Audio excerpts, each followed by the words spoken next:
¿Cómo están? Muy buenos días. Listísimos para cerrar la semana junto a ustedes. 11 y 7 minutos. Hello, hello. Iniciamos el espacio en RTP.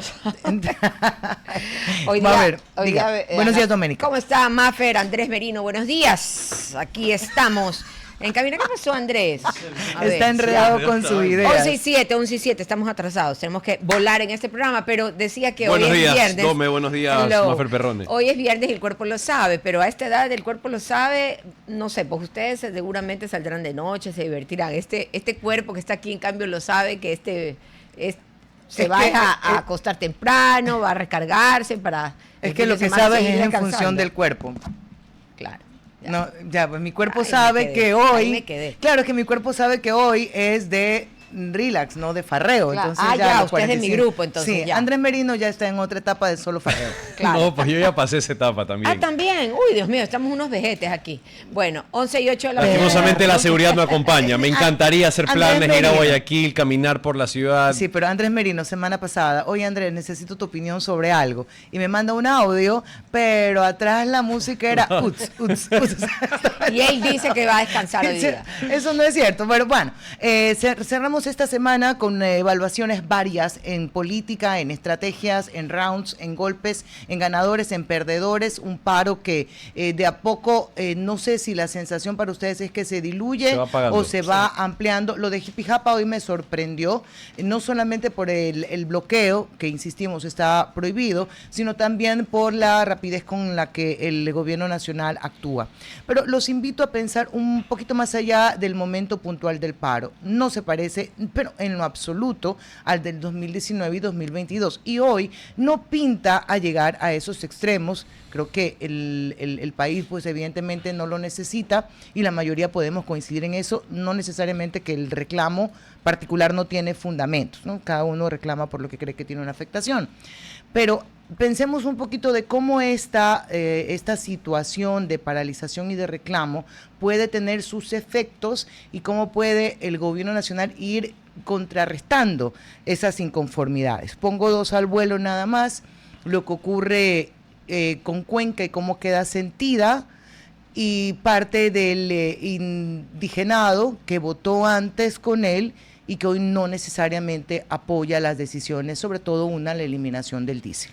Ahí hay varias cosas, más Feridome, sobre todo el timing y el momentum que ha tenido el gobierno para poder adelantarse, y creo yo aprovechando experiencias anteriores que no tuvieron buenos resultados. Por ejemplo, y lo conversaba con una amiga y le decía, la jugada de trasladar la sede del gobierno de Quito a la Tacunga me pareció genial y fantástica, porque deslocaliza sobre todo el foco principal de la capital, que terminaba siendo siempre la incendiada, la quemaba, la que concentraba la mayor cantidad de movilizaciones, y sobre todo era la chispa que propagaba pues al resto de manifestaciones y protestas del país. Bien o mal, se han hecho correcciones, pero los acercamientos que tuvieron con los transportistas no se han añadido tampoco a la protesta. No han cerrado vías. Y ya hoy lo que tiene son ciertos focos, bueno, tampoco iría aislados, pero focos que no tienen la misma fuerza ni caracterización de lo que fueron las protestas en los años anteriores. Hablo de Ibarra, que ya hoy por hoy, de lo que he podido revisar y monitorear, sobre todo en X, ya la gente empieza a hartarse, sobre todo con los mismos manifestantes, porque sí, una cosa es reivindicar, protestar, manifestarse, otra cosa es ser agresivo, vándalo, más aún cuando le limitas y le prohíbes a la gente que tiene su sustento económico el poder trabajar de una manera regular. Como que es un poco también ya la madurez ciudadana, que la gente lo que quiere es trabajar, estar en paz y no sumarse en su totalidad los gremios, ¿no? Tú ves cómo hay un grupo del indigenado que está dividido, los mismos transportistas también divididos, o sea, no es que todos se han sumado de cada una de estas agrupaciones al gran paro nacional. Por otro lado, el presidente Daniel Noboa desde Tungurahua ha manifestado que los protestantes manifestantes que hayan hecho desmanes, abusos del recurso democrático, que es exponer sus ideas, manifestarse en las calles, van a enfrentar la cárcel. Entonces yo creo que la semana próxima vamos a tener esas noticias como principales. Ahora, hace bien el presidente, nadie debe atentar contra lo público o lo privado, incluso la misma posición de obligar a quienes no quieren plegar a este paro, que son miembros de la misma comunidad, y ahí sí solo abro un paréntesis chiquitito, es cuál es este contrato social que hacen estas comunidades, de participar siempre en todo cuando se decide, que también esta es otra visión, oye, si eres parte de esta comunidad te ajustas a lo que esta comunidad en su mayoría decide. Una especie de corporativismo que maneja. Pero ok, lo cierro porque sí creo en la libertad, pero ¿hace bien el presidente en estas detenciones? Sí, el Ministerio de Gobierno está trabajando, sí. Lo que a mí no me parece, y lo veo como un acto sumamente arriesgado, es enviar a los detenidos por protesta a la cárcel de Esmeraldas. Una cárcel que el día de ayer tuvo 17 asesinados, y en la cárcel de Machala comenzando la semana 15. Deténganlo, sí, debido proceso, sí. Aquel que equivocó la forma en su protesta y se convirtió en un ser violento, agrediendo el derecho de los demás, pero no a las cárceles como se encuentran en este momento. ¿Sabes qué, Mafer? Ahí me quedan mis dudas. No sé si es un atropello jurídico o si es que no se ha llevado el proceso de manera adecuada. Bueno, qué bueno que tenemos aquí un abogado que nos pueda, pues, en torno a despejar ciertas dudas. Pero entiendo que la presentación ante el juez y cuando se dispone de las medidas cautelares tiene que ser en base a la territorialidad donde se cometió el delito. Por eso no comprendo la movilización de los reos y si es que esto ameritaría la presentación de algún recurso. Ok, entonces ya que tú planteaste, le damos de la entrada. Ah, pero, a ver, tenemos un problema. De eso, yo creo que tengo que hacer perdimos un micrófono, por Cristo, que alguien venga a socorrernos. El micrófono. Ya pasó, tranquilidad. Aquí no se preocupe, le aquí contaré, todos vamos a resolverlo. Le contaré lo que ha hecho Andrés Merino aquí. O sea, casi nos quedamos sin radio. Dome. Momento de dar la recomendación del día y sobre todo si va usted a terminar la semana, hágalo de la mejor manera con Banco Guayaquil, ese banco que siempre está pensando de qué manera solucionarle la vida a sus cuentacorrientistas sin actores, sin filas.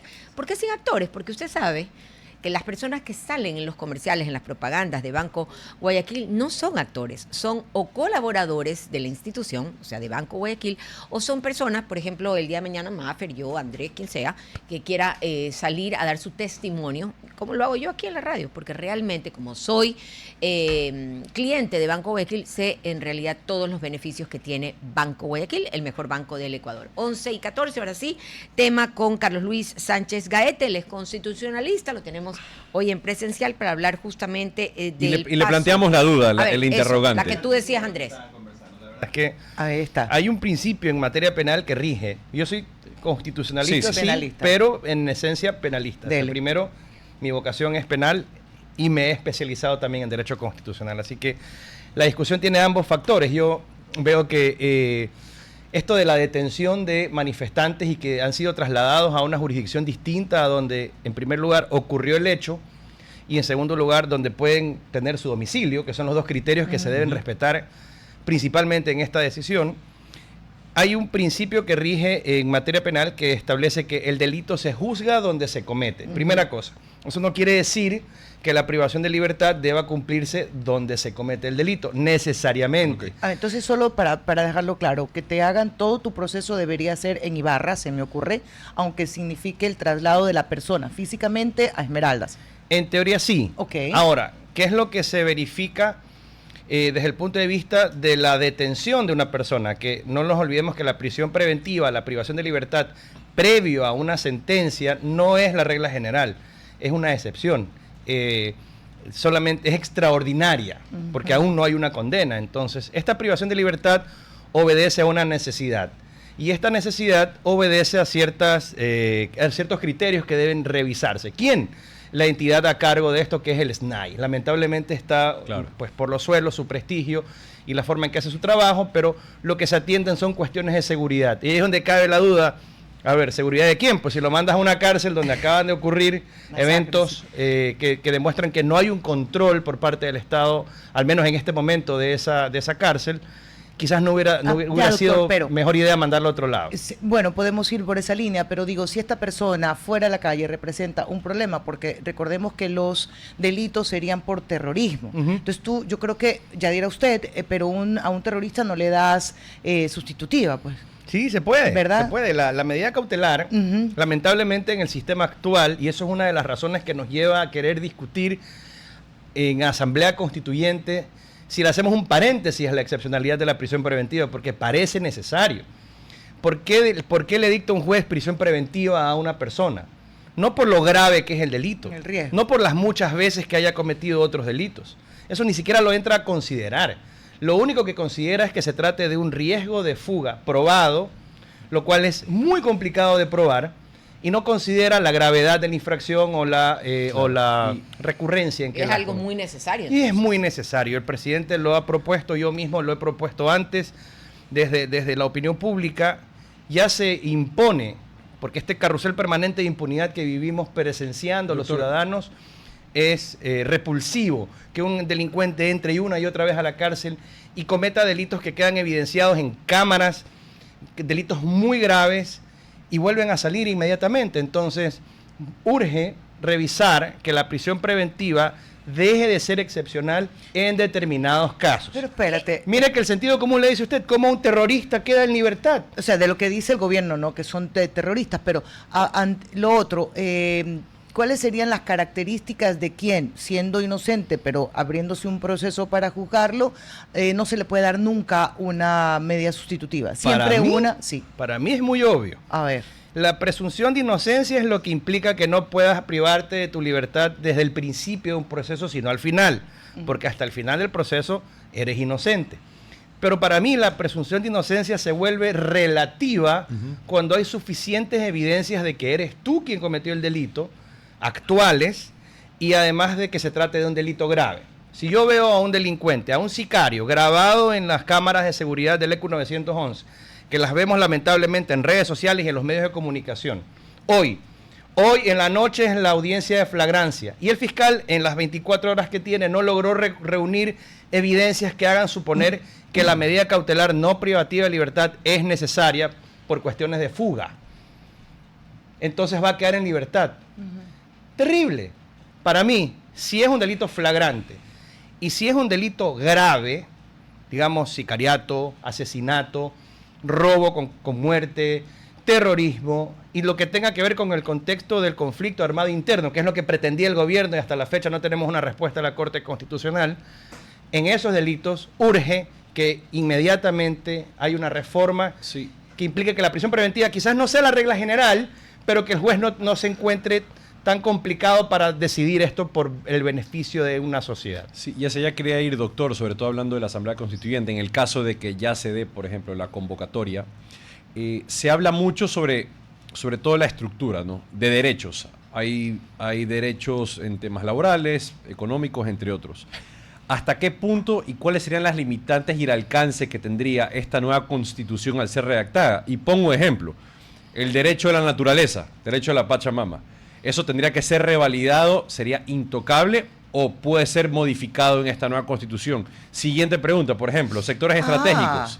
¿Eso también es intocable? ¿Puede ser nuevamente puesto a colación? Y lo último, el derecho al trabajo por horas, entre otras materias que sí me parece interesante abordarlas para ver si es que se pueden o no incluir en esta nueva reforma. Bueno, en esta nueva Constitución. Me encanta más que la pregunta. Hice un cuestionario. El adjetivo.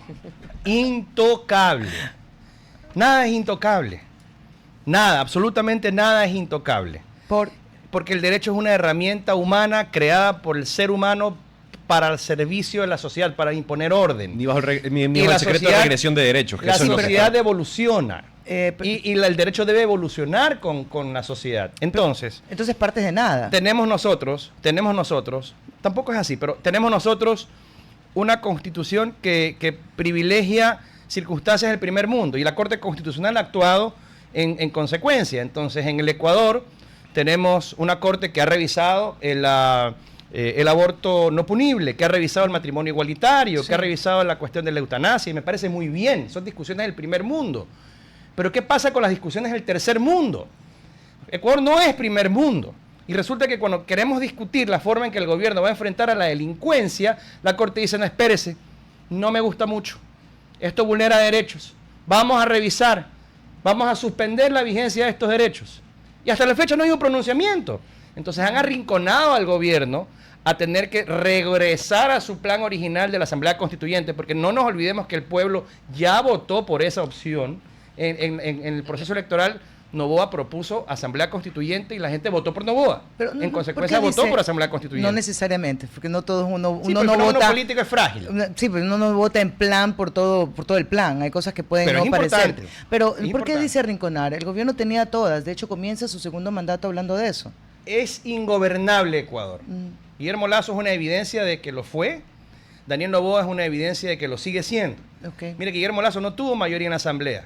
Daniel Noboa sí la tuvo. Y reflexionó y dijo, bueno, ya tengo mayoría en la Asamblea, entonces desisto de la Asamblea Constituyente y vamos más rápido, entre comillas, a plantear las reformas legales. Y resulta que aparece el obstáculo de la Corte Constitucional, porque eso es lo que se ha transformado, un obstáculo Sí, solo para poder y requiere gobernar. para poder gobernar. Solo para cerrar la idea, doctor, ya me callo. Perdón, Sí, pues ya, dígame. pues hiciste 3 preguntas. Entonces, ya bajo la suposición o bajo la premisa de regresión de derechos, no hay limitaciones en los temas que pueda abordar la siguiente Asamblea Constituyente. Ya, pero eso Yo quién digo lo dice. no realmente. ¿Por qué digo no realmente? ¿Eso quién lo dice?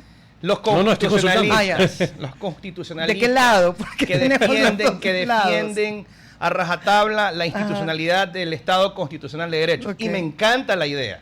Pero insisto, Ecuador no es un país de primer mundo, tiene que adaptarse a su realidad. Entonces, ¿a qué se refieren ellos? Hay un marco de convencionalidad. El Ecuador ha suscrito convenios y tratados internacionales que imponen ciertas condiciones mínimas. Y es verdad. Pero en ese mismo marco de convencionalidad, que en materia de derechos, por ejemplo, es imposible que un delito sea imprescriptible por cuestiones de seguridad jurídica, que es imposible y rudimentario que un delito sea juzgado en ausencia, Con pena de muerte, ya por lo ejemplo. hemos hecho, pues. Claro. Porque el Estado lo necesitó. Les recuerdo que la Constitución cambió para transformar el delito de peculado, cohecho y concusión en delitos imprescriptibles, que es un monstruo del derecho, y que también puedan ser juzgados en ausencia, lo cual es rudimentario y además contrario a la vigencia del derecho a la defensa. Pero se pudo, Carlos porque Luis. se necesitó, y esa es la realidad actual. Ok, me callo ya.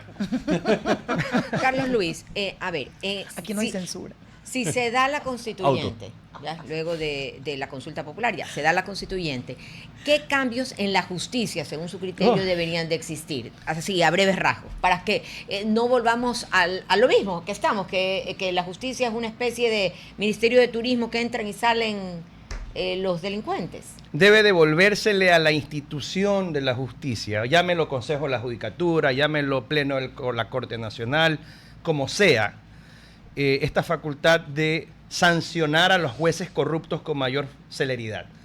Pues resulta que hay jueces condenados por el delito de cohecho que después de ser condenados reciben la sanción de destitución. Es decir, más rápido fue un juicio penal que agotó la instrucción fiscal, etapa intermedia, juzgamiento ante tribunal, apelación, casación y demás, y luego de eso llega la sanción administrativa de destitución. No sé si están colaborando con esto o son incompetentes o tienen miedo. ¿Conseja la judicatura sí o no? O sea, como órgano para ver si es que Pero es administrativo. El Consejo de la Judicatura es necesario, pero le puede poner el nombre que quiera y puede establecerlo desde el interno o desde exteriormente. Eso es independiente, es de administración, pero deben poderse revisar de una forma más razonable las decisiones que tome un juez. Y eso puede cambiarse en la constituyente. Puede cambiarse en la constituyente. Los jueces sin rostro, todo eso se puede hacer desde la se constituyente. puede establecer una obligación para dictar leyes hacia ese camino, pero ¿Sabe? no es solo normativo. A mí me es dejó humano. preocupado algo que usted dijo y sentí así que se me puso la piel de gallina cuando comenta, el gobierno ya tenía la mayoría y dijo, bueno, esto no es suficiente y te das cuenta con la corte que te pone cortapisa. Me deja usted con una idea que yo he venido teniendo hace tiempo, que en Ecuador solamente se puede gobernar con el control de los poderes totalmente. Y eso es cualquier cosa menos democracia. Pues. Y es que la Constitución de Montecristi es un traje hecho a la medida de un gobierno socialista, Ajá. de un gobierno de raigambre popular, de un gobierno que tiene su legitimidad en el pueblo, y por eso se le ha hecho difícil a cualquiera que venga después del correísmo lograr una mayoría absoluta. Las elecciones en los municipios, en las seccionales, las elecciones también de presidencia, se deciden en una polarización. Los que están contra y los que están a favor, Cierto. y no hay mucho más. No tenemos muchas opciones, Pero lamentablemente. eso tiene los mucho que ver ciudadanos. con la construcción de la misma organización política, de las propuestas, del cumplimiento. No es estrictamente a lo que la Constitución manda. ¿Y por qué le digo que me quedo más preocupada? Porque coincidimos todos en que se hizo un traje a la medida que fue aprobado por el 60% de la población, para quienes en ese momento esa era la vía. ¿Qué nos asegura que en este momento no se haga un traje a la medida de lo que el gobierno piensa que debe ser el camino para el Ecuador y que luego de 4, 8 años ya la gente no quiera eso? Y sienta que se hizo una constitución antes en una visión socialista y ahora con una visión libertaria, y ya no queramos eso.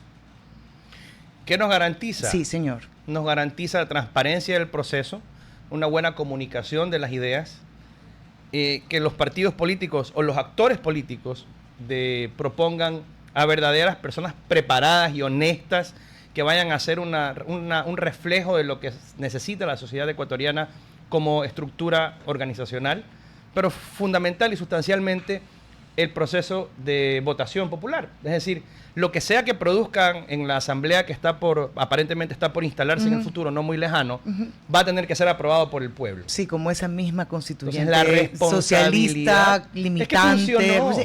Ojo. Es que sabe que eso es lo que yo funcionó tengo. En su momento. Sí, pero ¿por cuánto tiempo nos va a funcionar la próxima? Porque en esta historia nos vamos a llevar 200 y algo más millones de dólares para que después digamos, oye, ¿sabes qué? Sorry, no es la que el Ecuador necesita ahora. ¿No es más fácil seguir abordando o intentando cambios antes de lanzarnos en esto que podía ser una aventura definitivamente para el Ecuador? Y una aventura quizás muy positiva por 4 años y luego ya no nos gusta más. Y el asunto es que tal como está constituido el gobierno, el Ecuador, hay instituciones que no sirven. La institucionalidad en el Ecuador está destruida. Hablemos del Consejo de Participación Ciudadana, que es una farsa. Se insertó la participación ciudadana en la Constitución de Montecristi, incluso con una norma específica. Sí. Se nos dijo a los ecuatorianos, los partidos no van a intervenir en la designación de autoridades, ustedes mismos los van a elegir a través de la participación del pueblo. ¿Y quién impulsó las candidaturas de los consejeros? Los partidos. Suscribo se con vestían usted, con el color. pero el problema no estaba en la Constitución, sino un Consejo Nacional Electoral que no pudo decirles, querido, tú no vas, porque pasas todo el día al ya lado. lo tenían cooptado. Pero el problema entonces tampoco es cuestión de constitución. Exacto, a eso voy. Entonces, no es normativo. Yo no creo que la Constitución operadores de cambie justicia persona. también, sí, Exacto, entonces volvemos al mismo punto. Pero, obvio, esto es para que cada uno al final del día saque sus propias conclusiones. Si nos lanzamos o no. No, si pero en las limitaciones no. respecto a los problemas económicos, no. Es totalmente diferente. Ahí sí tiene un ajuste plenamente ideológico. No, a ver, yo no soy el entrevistado, Mafer. No. O sea, yo estoy alineado, yo estoy a favor de una nueva constitución. Yo pregunto, ¿esta constituyente, desde su visión, es de plenos poderes o no? No. Ok, me sorprendió, pensé que iba a decir que sí. Entonces, eso en la práctica, ¿qué significa? La anterior tampoco debió serlo. Pero fue. Y estuvo mal por eso, entre otras cosas, y recuerdo un Porque mandaron a Fojo Cero. Los mandatos constituyentes. Este mandato que tenía nombre y apellido contra la familia Isaías. Uno. Terrible, terrible. Todo el que haya sido, parezca ser o tenga alguna relación con este grupo familiar, no podrá interponer una acción de protección en defensa de sus derechos. Sí, eso es imposible de creer que existió, y fue la razón por la que luego en la justicia internacional les dieron la razón. Y esa historia no ha terminado aún. No, pero diga, ¿por qué no? ¿Por qué no? Porque el poder constituyente surge en un momento de origen. El Ecuador no ha muerto y ha vuelto a nacer. Ya, no es constituyente. ¿A No. qué? Entonces, si no es de plenos poderes, ¿qué no se puede hacer? ¿Podría? A ver, lo que no puede hacer es irrespetar la estructura que ya existe para funcionar. ¿Los 5 poderes, dice? No. Eso sí ya. puede cambiar. Ok. Y todo puede cambiar. Lo que no puede hacer es gobernar desde la Asamblea Constituyente. No se puede emitir lo que ya ha dicho, incluso ha advertido la Corte Constitucional, es que esta Asamblea Constituyente no podrá emitir estos mandatos constituyentes como se hicieron en la versión del año 2008. Sí, ahí puntualizando, doctor, en el supuesto caso que ya esté conformada e instalada la Asamblea Constituyente. 2 preguntas. La primera, se necesitan 2 tercios para que sean aprobadas todas las resoluciones allí.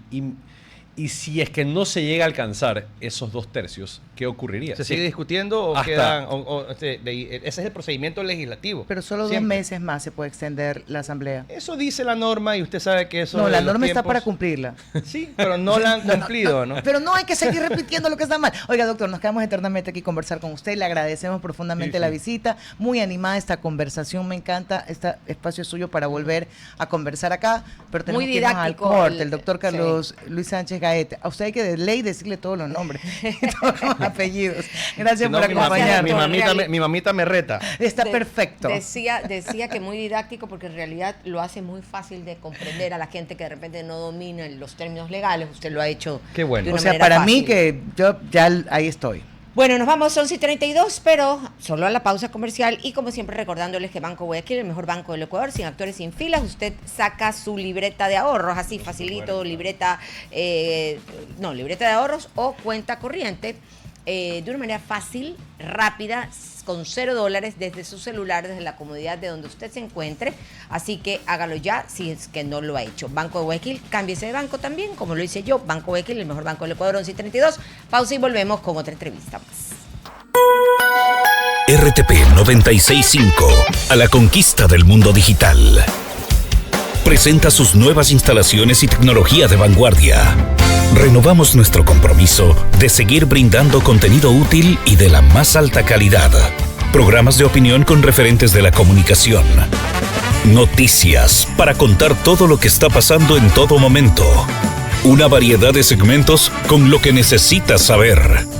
Y asociaciones internacionales estratégicas. Todo para mantener a nuestra audiencia y seguidores siempre bien informados. Siempre en buena compañía. Regreso las 11:09, las 11:39. No, eso le pasa a usted por salir de cabina. Ya, ok, vámonos. Nos María vamos. Fernanda Perrones, si no gana, empata. Bueno, a ver. No, sí sé perder. Ah, sabe, qué bueno. No es lo practico importante. muy a menudo. que otra Es cosa. importante, uno de los niños desde chiquitos les tiene que enseñar a saber perder. A ver, nos vamos a la siguiente entrevista, María Fernanda, cuando son las 11:39, así que los invitamos, es algo de arte, les voy adelantando, y justamente tenemos aquí a... Déjeme, A ver. es que tenemos tres Sí, entrevistadas, tres los tenemos en entrevistados. diferentes momentos, pero vamos a compartir con ellas. Primero vamos a irnos con Fabiana Borges para conversar sobre lo que son los viajes sonoros, que es danza, música de cámara, entre cuerdas y castañuelas. Ella es Y- concertista de Castañuelas, Sí. imagínese usted. Y Ahí está luego, con y luego nosotros. lo vamos a hacer con Florencia Forcade y al regresar acá con Scarlett Pazmiño, quien nos va a representar en el Ecuador. Pero te saludamos, ¿cómo está Fabiana? Gracias a ustedes por la invitación. A usted, primero un poco contarnos sobre lo que se trata de esto del viajes sonoros y por qué participa usted. Sí, Viajes Sonoros es un encuentro de 3 concertistas de Latinoamérica que harán una participación en la conmemoración de la Semana de España en Ajá. Mendoza, el 17 de octubre, en el Teatro Quintanilla. Ok, Florencia, te saludamos, así entramos ya en la charla con todos y luego saludamos a Scarlett. Hola. Hola, ¿cómo están? Bien. Muchas gracias por la invitación. Estoy encantada de participar con ustedes en esta hermosa charla. Sí, es algo que no habíamos hecho antes, nos estamos lanzando ahí al ruedo, pero bendita tecnología. Scarlett, también te damos la bienvenida. Nos representarás en este encuentro de viajes sonoros. ¿Cómo van las preparaciones, Scarlett? ¿Cómo se están preparando? Hola, es muy grato poder compartir con todos ustedes y nos estamos preparando con mucho entusiasmo.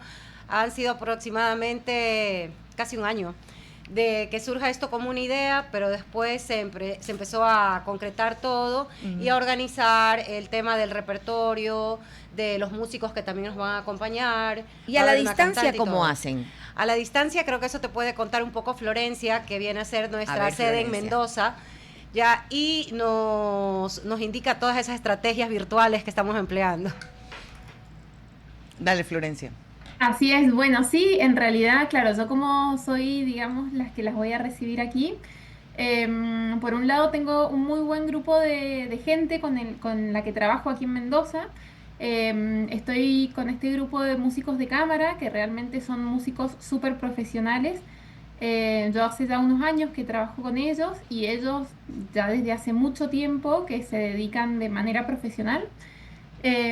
Así es que bueno, partiendo de esa base, trabajamos con un muy buen grupo de músicos. A su vez también nos acompañan la escuela, el ballet juvenil de la escuela de danzas que yo dirijo, que es Elina Molina Estrella.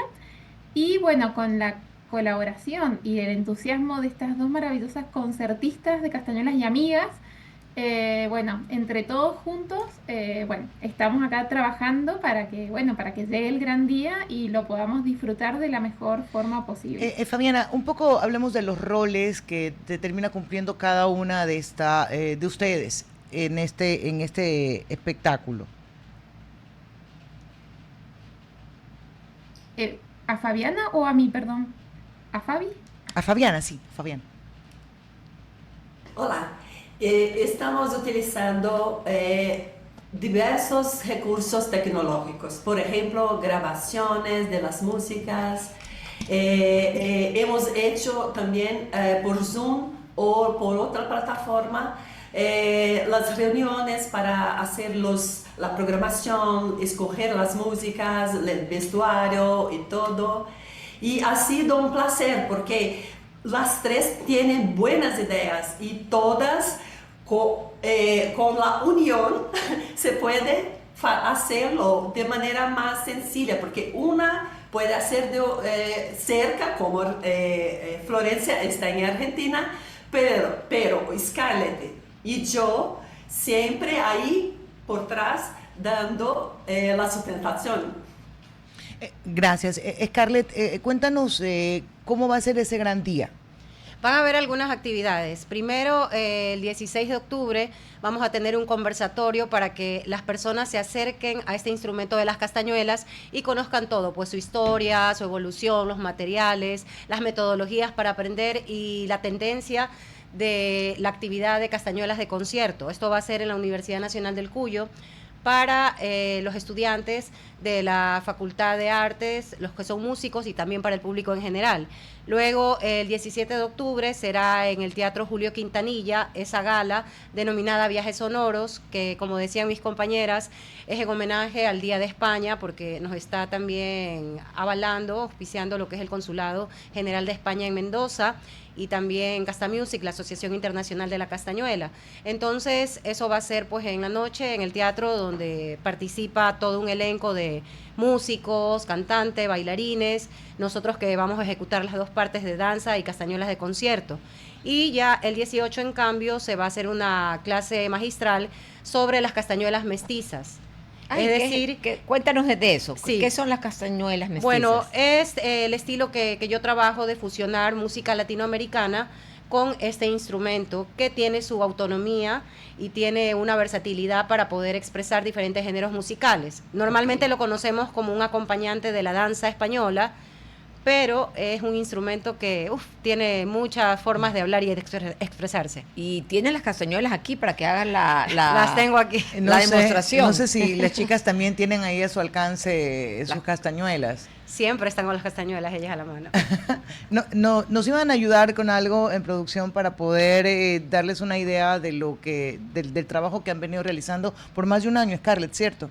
En conjunto. Sí, es que nos conocimos el año pasado, en octubre, en la presentación oficial de Casta Music, que es la Asociación Internacional de la Castañuela. Esto se hizo en Sevilla y surgió una química en todos los aspectos, desde la parte pues emocional, el de compartir con otro ser humano, y en la parte profesional. Entonces, como nosotras las chicas decimos, tenemos que vernos para tomar un cafecito.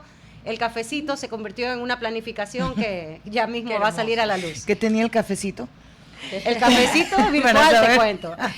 Y para saber cómo nos organizamos acá con el cafecito también. Este gran grupo de artistas que mencionabas, de bailarines, demás, que van a estar en el espectáculo, ¿solo son mujeres o también hay hombres? No, lógicamente, dentro de los músicos, sí, está el director, el arreglista, Miguel Ángel Cotinalo, ya él, y otros pues intérpretes del violín, etcétera. Las de otros castañuelas solo instrumentos de ustedes cuerda. tres. En este caso es una reunión de damas, de chicas que en esta ocasión somos las que estamos liderando el proyecto y vamos a tocar Excelente. el instrumento. Ok, cuando digas, Scarlett. Listas. Bueno, no vamos a tocar al mismo tiempo porque la virtualidad, eso sí, no lo permite. Ok. Con el permiso de mis compañeras iba a hacer algo pues para que el público escuche las castañuelas y es con el tema de Doña Francisquita. Las Brasil, Argentina, Ecuador juntas. Esto comienza con un café un año atrás y en poco nada lo van a hacer realidad. Gracias, Scarlett, aquí a Florencia, a Fabiana, primero por estar acá, compartir con nosotros, por el esfuerzo que hacen, porque sí me late el corazoncito más fuerte cuando son mujeres, porque yo sé que esto es arte, pero sí le pongo mi dosis también de participación femenina. Scarlett, gracias. Gracias, Scarlett. Maffer, imagínense, si es tan difícil a veces ponerse de acuerdo entre mujeres para simplemente salir a tomarse un café, como lo decían nuestras entrevistadas, mucho más para montar un espectáculo artístico de esta envergadura. Les deseamos todo el éxito del mundo y esperamos también poder asistir a ver este evento en algún momento. Abrazos, gracias a todas ustedes, éxitos. Éxitos. 11 ya con 49 minutos, acabo de recibir una acusación A ver, para la que exijo pruebas. vamos a leer. Me han dicho que soy neocomunista, que soy correísta, maoísta y socialista. No, ya. Rodolfo Exijo- Vaquerizo, hay que llamar y pedir esa validación al señor Rodolfo Vaquerizo. No. Podrá corroborar todas esas afirmaciones. En lo absoluto, no, ¿por qué lo dicen? ¿Por No qué sé. crees que lo dicen? No, yo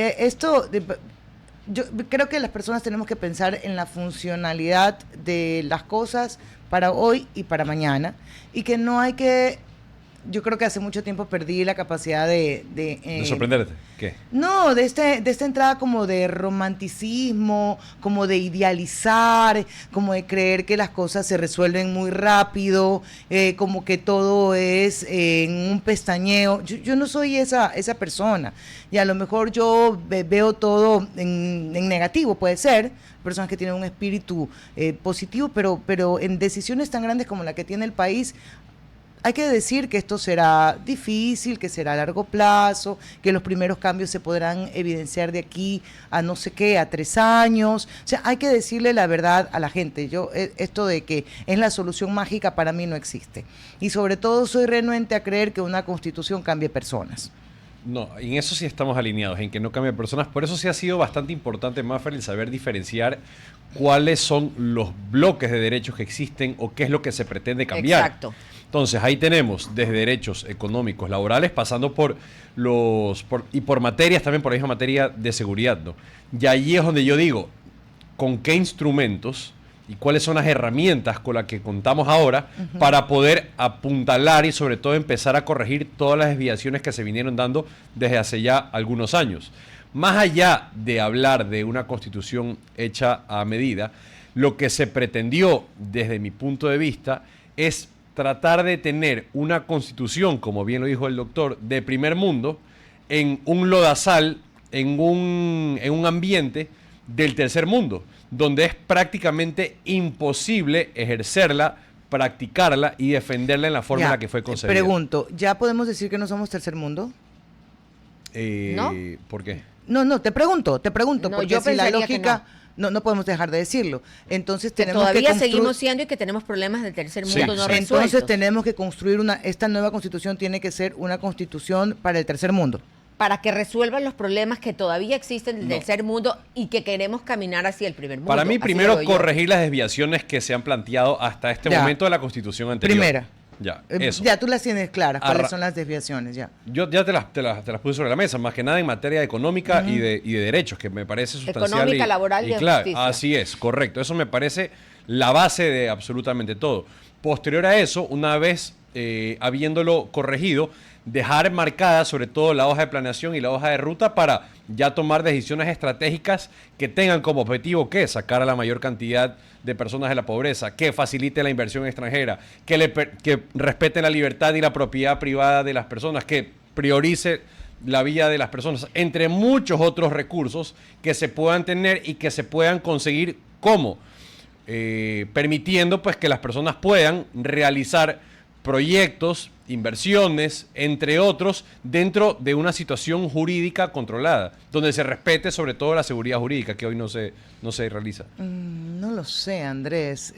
Muchas de las cosas que tú sostienes yo creo que ya están en la Constitución y no se ha podido ejecutar, salvo la inversión privada en sectores estratégicos, energía, Y es que por Mafer, ejemplo, petróleo, sí. allá es donde voy, la escalabilidad de ese tipo de proyectos son las que mayor repercusión económica tienen, porque aquí te pueden hablar 3, 4 industriales, hablarte de inversiones de 40, 50 millones de dólares, que sí, son importantes, ojo, ¿no? Una burbuja. Pero al nivel de escala que te representa un proyecto minero, la repercusión y sobre todo el efecto dominó en el resto sobre todo de la población y en el resto de la economía, tanto local como nacional, es allí donde estamos perdiendo el tren, que sí lo tiene, por ejemplo, países como Perú, donde proyectos en gran escala de explotación minera, explotación petrolera, entre otros. Ya, pero hay pregunto, y no es llevarla contra, te juro que esto no importa, es para no importa. ponerla. Estamos en terapia. No, es para Sí, conversar, sí, porque yo creo entiendo. que de esto debería conversarse Sí.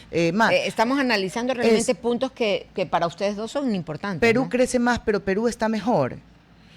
Perú Crece más, o sea, sí hay más Sí. inversión, Perú está mejor. Sí está mejor.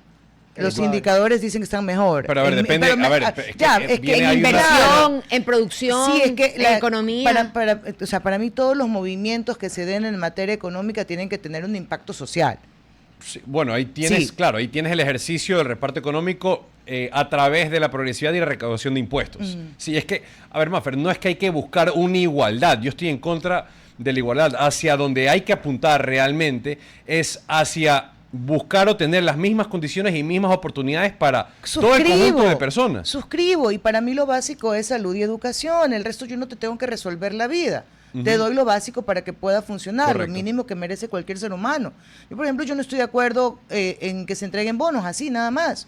No, hay que revisar si son realmente necesarios y por cuánto tiempo. Yo no creo en ese asistencialismo Sí, que se pero vuelve es que ser cliente, una relación de clientes. Claro, es que ahí nuevamente, Mafer, cuando se habla, por ejemplo, del estándar o que usamos como medida para saber si Perú está mejor que nosotros en cuanto a, me imagino, qué? calidad de vida, Ya, que eso dale. es a donde Dale. tú apuntas. Pues me comprometo a revisar tuviéramos esos que revisar, indicadores. por ejemplo, el coeficiente de Gini, Sí. de ver Uno, que cuál es escriba. la, ¿Qué cifras hay? cuál es la calidad de vida y qué tan cerca estamos frente a la desigualdad, que me imagino que eso es a donde se quiere Ya, llevar para la mí conversación. la falta de acceso, cuando no tienes ni educación ni salud, no tienes nada realmente. Eso. Por De ahí un el lado, resto no, educación y olvídate. salud en la parte Ya. humana, pero Sí. también seguridad jurídica y producción en la parte de la economía de un país, porque sin seguridad jurídica ya sabemos que Sí, pero no hay inversión, no hay trabajo, no hay nada, ¿no? Yo creo Ok. que va de las dos. 11:56, hasta aquí llega la conversación, El no día porque no viernes. queremos, sino porque no hay más tiempo para poder hacer. Así es, gracias a todos por sintonizarnos y Un hasta abrazo. la próxima semana. Que tengan un buen fin de semana.